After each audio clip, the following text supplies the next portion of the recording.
Okay, so I'm going to talk about reference angles a little bit. So here we have two angles, and the important thing about these two angles is that the ratio of their sine, cosine, or tangent ratio for these two angles is the same. So for example, the sine of 60 gives us an answer of root 3 over 2, and the sine of 120 also gives us an answer of root 3 over 2. So there's a relationship between these angles. So the relationship is that 60 degrees is the reference angle for 120. Okay? And 60 degrees will have a reference angle in each of the four quadrants. Now, the reason we use reference angles is because when we start talking about sine and cosine and tangent, it all came from right angle triangles. So we have our hypotenuse, the side opposite the angle, the side adjacent to the angle, and we set up our ratios. Our sine ratio was opposite over hypotenuse, our cosine ratio was adjacent over hypotenuse, and so on. And we found for any angle, any right angle triangle that has an angle of 60 degrees, the sine of 60, the sine ratio of that angle, is root 3 over 2. The cosine ratio of that angle is a half, and the tangent ratio for that angle is just root 3, or root 3 over 1. So just root 3. But that's a right angle triangle. When I go to deal with 120 degree angle, so that's measuring from 0 around in an anti-clockwise direction, which is positive, that angle there is 120 degrees. But I can't make a right angle triangle there. But if I measure from the horizontal, this line here that goes from 0 to 180 degrees, that horizontal line, now I can make a right angle triangle. But this angle here, between my 120 and my 180, is 60 degrees. So we call that the reference angle. And because that angle there is 60 degrees, and the sine of 60 degrees is root 3 over 2, the sine of 120 degrees is also root 3 over 2, there's obviously a relationship there between 120 and its reference angle, 60 degrees. So to get the reference angle from the first quadrant, it's 120 take away your angle, or the difference between 120 and your angle. So 180 minus theta. And we found that that gives us the same sine ratio.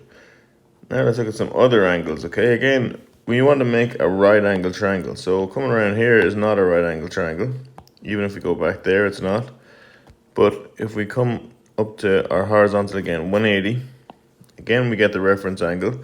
This time it's our angle, theta minus 180, or the difference between 180 and our angle.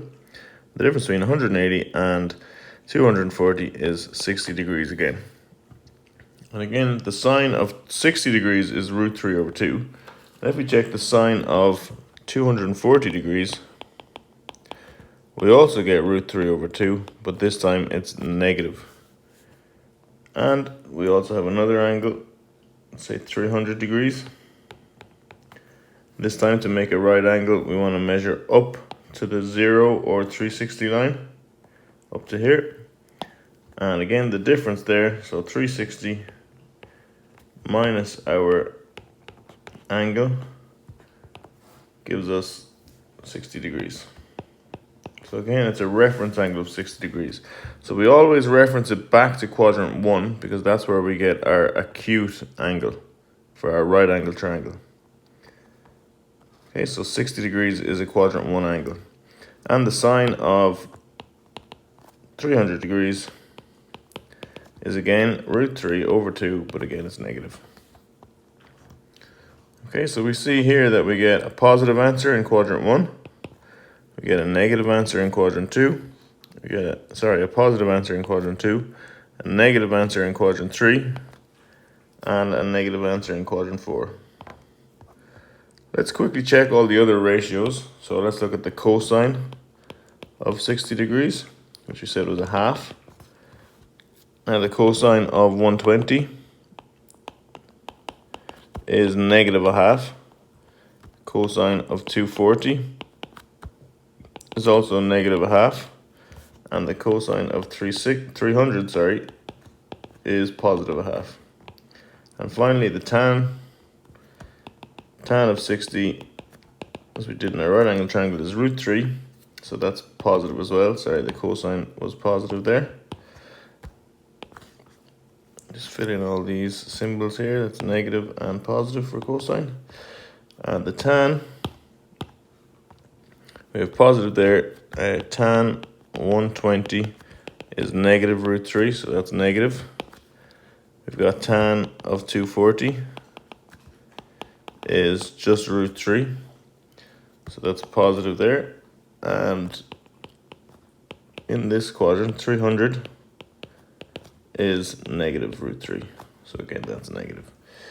So if we look carefully at all of these quadrants, you can see that all of the ratios give us a positive answer in this quadrant. So all of them. In quadrant 2, only the sine is positive. In quadrant 3, only the tangent is positive. And in quadrant 4, only the cosine is positive. So we can see that in quadrant 1, all ratios are positive. In quadrant 2, only the sine. In quadrant 3, only the tan. In quadrant 4, only the cosine. So there's a couple of ways to remember this. Starting here, you can say C-A-S-T or cast, but I don't like to start down here because usually we start at this 0 angle and go around this way. So I like the mnemonic, all silly tom cats. And that references all of the ratios are positive, sine is positive, tan is positive, and cosine is positive down there.